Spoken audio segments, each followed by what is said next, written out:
Bismillahirrahmanirrahim. Assalamualaikum warahmatullahi wabarakatuh. Saya dari kelompok 2 yang akan mempresentasikan hasil tugas akhir semester dalam mata kuliah desain dan analisis algoritma tentang backtracking. Lalu selanjutnya di sini ada anggota kelompok 2. Yang pertama ada saudara Utet, yang kedua saudara Didit, yang ketiga saudara Adit, yang keempat saudara Tina, yang kelima saudara Novi, yang keenam saudari Lisna, dan yang terakhir saya sendiri Ludes. Baik, lanjut saja langsung kepada pemateri pertama, yaitu saya sendiri yang akan menyampaikan tentang backtracking. Jadi seandainya kita meminta untuk membuat keputusan dari sejumlah pilihan yang tersedia dari kondisi kita tidak memiliki informasi yang cukup atas apa yang harus kita miliki. Seperti pada ilustrasi yang ada dalam sebelah kanan layar. Jadi ada sekian banyak pilihan. Saat kita akan memulai atau mengambil suatu keputusan, mau itu yang ke atas ataupun yang ke kiri. Lalu tiap keputusan itu mengarah pada pilihan-pilihannya yang baru. Jadi dia mempunyai pilihan-pilihannya tersendiri. Dan suatu sekuensi pilihan ini merupakan solusi atas persoalan yang kita hadapi. Jadi backtracking itu suatu cara untuk mencoba berbagai sekuensi keputusan sampai dia menemukan keputusan yang tepat. Nah, yang tepat di sini dalam artiannya itu memenuhi kriteria tertentu. Jadi backtracking itu merupakan modifikasi deep first search atau DFS pada Pohon. Lalu untuk pemateri selanjutnya akan disampaikan oleh saudari Tina. Waktu dan tempatnya, silakan. Terima kasih kepada moderator. Di sini saya akan menjelaskan tentang terminologi. Pertama saya akan menjelaskan dulu tentang terminologi itu apa. Terminologi adalah suatu ilmu tentang istilah dan penggunaannya, atau disebut juga dengan kata gabungan yang digunakan dalam konteks tertentu. Di sini ada sebuah pohon terdiri atas sejumlah simpul.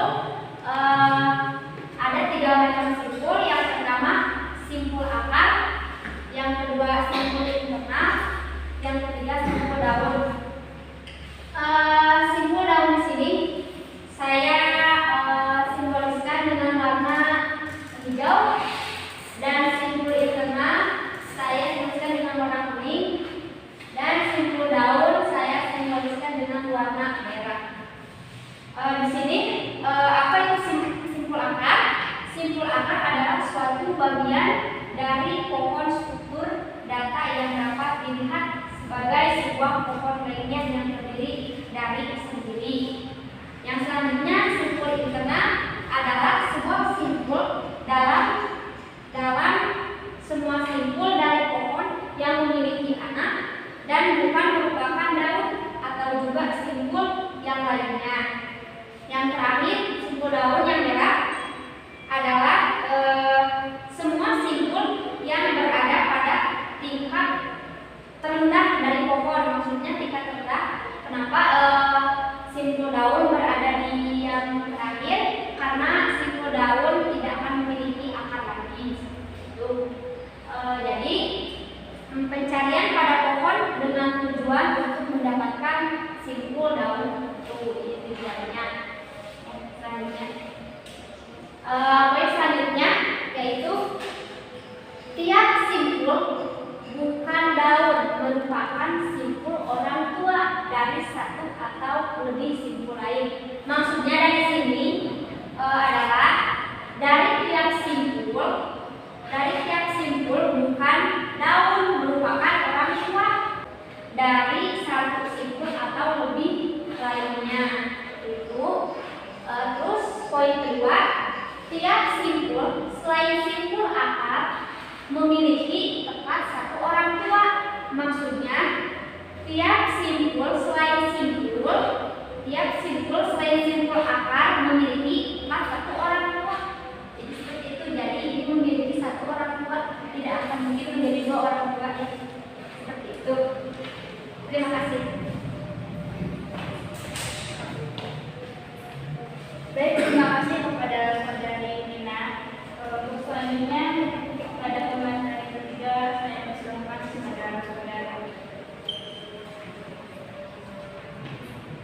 Baik, terima kasih kepada moderator.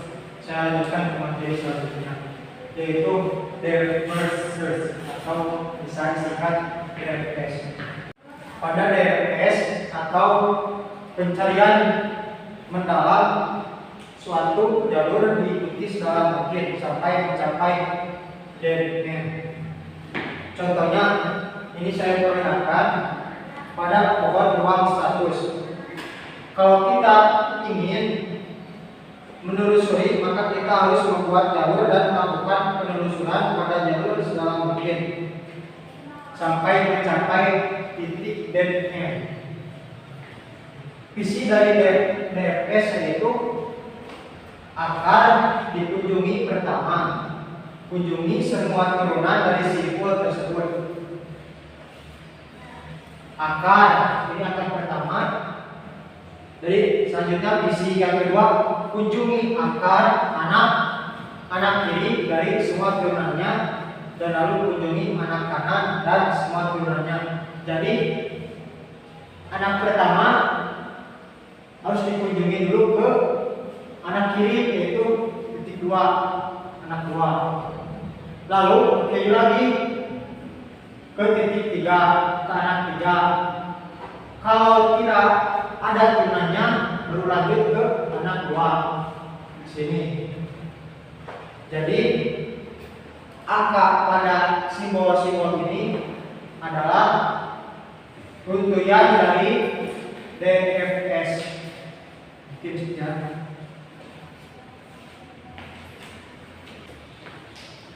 Baik, terima kasih kepada saudara UTEP yang telah menyampaikan materinya. Selanjutnya saya persilakan kepada saudara Dewi untuk menyampaikan.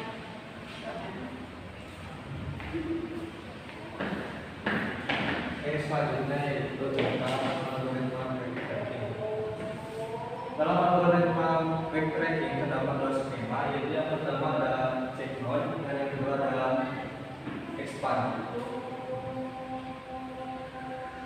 Akar pohon ruang status di pas ke check node. Kunjungan ke suatu simpul dimulai dengan pengecekan apakah simpul tersebut promising atau tidak.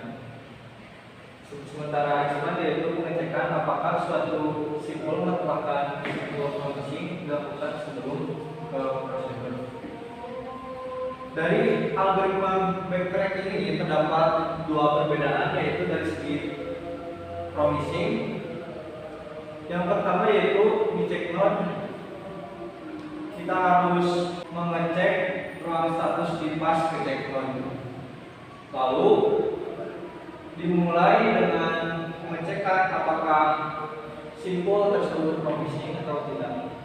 Dan di expand yaitu pengecekan suatu simpul merupakan simpul promising dilakukan sebelum prosedur, yaitu sebelum promising dilakukan kita harus mengecek dulu apakah simpul tersebut promising atau tidak.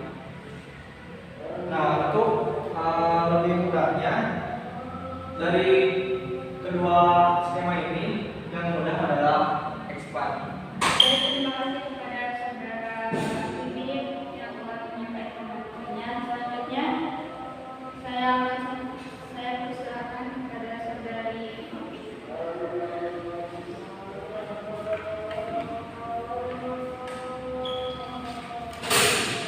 Baik, terima kasih kepada moderator. Untuk selanjutnya, persoalan endpoint. Kita menempatkan 2 pin pada sebuah papan berukuran 6x6. Papan ini harus diisi dengan 6 buah pin. Sedemikian rupa dengan perhatian tidak boleh ada 2 pin yang berada pada kolom atau baris atau diagonal yang sama. Selanjutnya solusinya.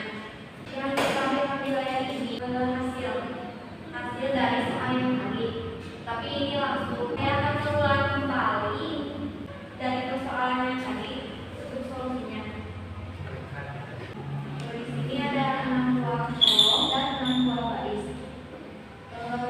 Saya akan menempatkan pin 1 di sini. Untuk yang kedua, untuk pin yang kedua saya akan menempatkan di sini. Maka ini bisa ditempatkan karena dia di kolom yang sama. Karena tadi peraturannya dari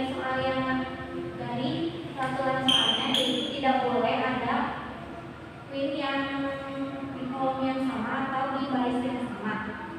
Yang kedua, di kolom yang kedua baris 2, apakah pin 2 ini ditempatkan di sini bisa?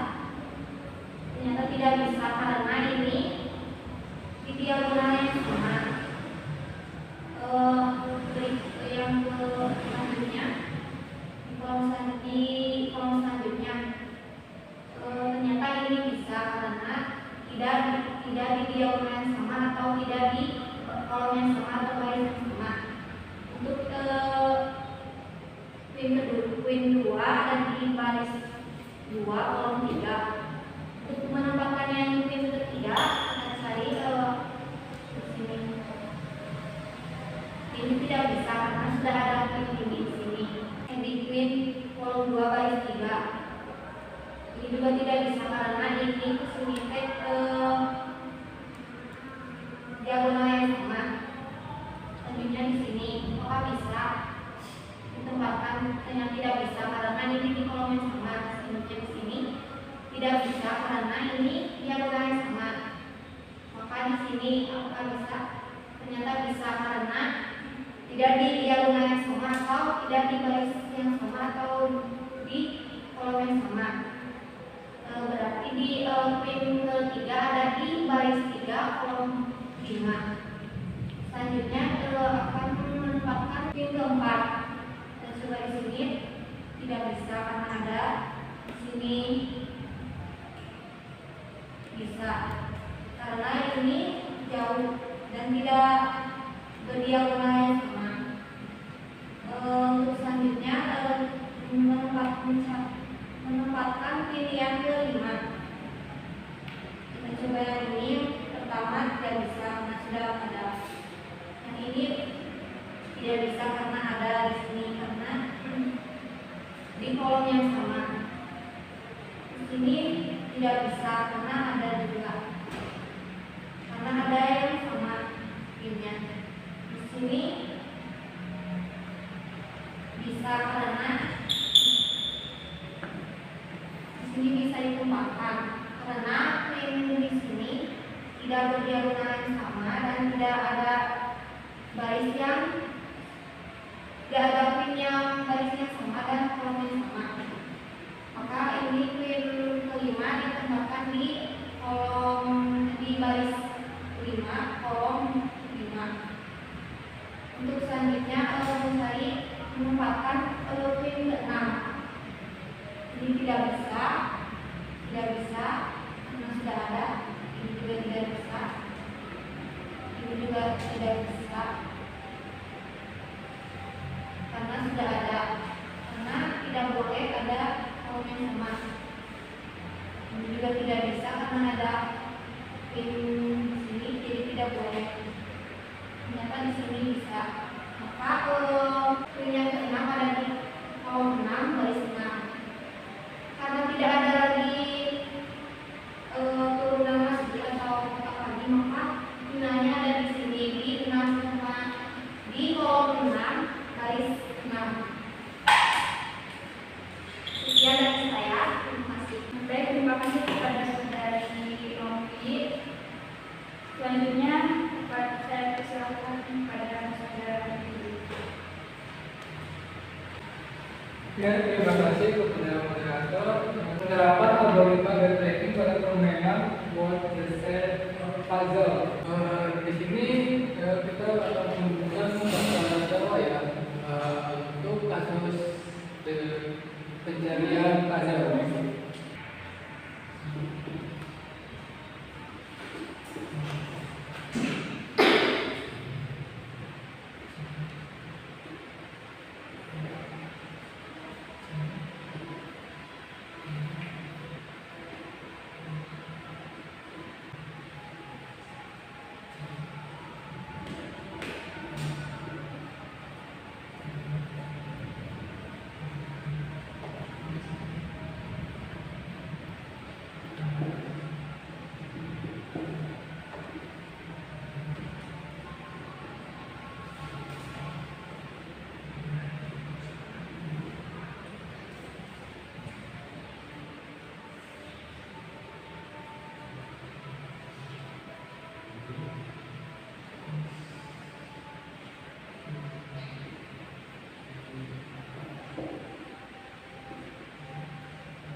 Oke, langkah pertama kita cari huruf awalnya, bisa kita mulai di sini di huruf 3, terus langsung ke 4, langsung ke angka 1, terus atau bisa lagi ke sini.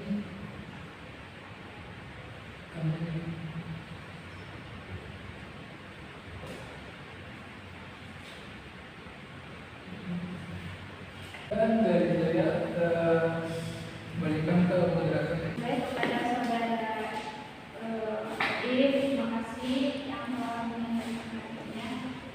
Selanjutnya kepada saudari Isna, waktu dari bahasa. Oke, selanjutnya saya akan menjelaskan kembali tentang penerapan algoritma backtracking pada permainan word search puzzle. Nah, tadi kan kata teman saya, kita telah memilih J. Pertama itu ada di baris pertama kolom ketiga, lalu J itu ada juga di baris keempat kolom pertama. Nah, dari puzzle ini ada 8 jalur penelusuran yang dapat kita lewati. Yang pertama itu, misalnya adanya di sini, horizontal ke kiri, ke arah sini, sini. Terus ada juga diagonal kiri bawah, sini, vertikal bawah, sini, diagonal kanan bawah, ke sini. Lalu ada horizontal kanan, ke sini, diagonal kanan atas, ke sini. Dan juga ada diagonal vertikal ke atas dan diagonal kiri ke atas. Nah, jadi kompleksitasnya itu ada 8M42. Nah, selanjutnya setelah kita mengecek seluruh jalur yang jumlah hurufnya sesuai dengan jumlah huruf yang dicari, pertama itu kita telusuri dulu J yang ada di baris pertama kolom ketiga. Nah, sebelum kita menelusuri lebih jauh lagi, kita harus cek dulu kan Jawa JAWA itu ada 4 huruf. Kita cek dulu di sini apakah ada 4 huruf atau tidak.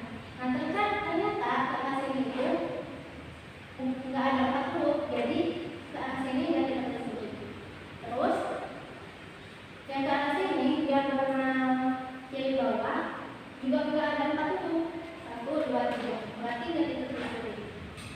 Nah, ke arah sini, ke arah vertikal bawah, ternyata ada 4 huruf. A, B, O itu ini lebih dari cukup, jadi kita akan telusuri di sini. Yang ke diagonal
selanjutnya kita telusuri ke yang kelima.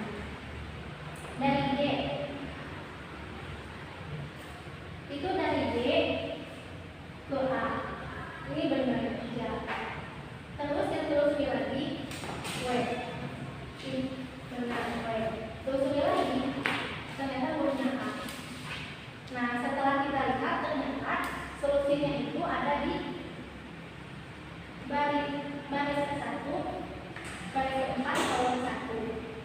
Jawa. Nah, kalau misalnya ketemu kata Jawanya, berarti benar kayak bahasanya itu ada di baris ke-1, kolom 4. Sekian dari saya. Terima kasih kepada Isna yang telah menyampaikan materinya. Mungkin cukup sekian dari kami. Sebelum menentukan anggota terima kasih, cukup sekian dari kami. Mohon maaf bila kalian banyak kesalahannya, mungkin sengaja atau tidak sengaja. Wabillahi taufiq wal hidayah. Assalamualaikum warahmatullahi wabarakatuh.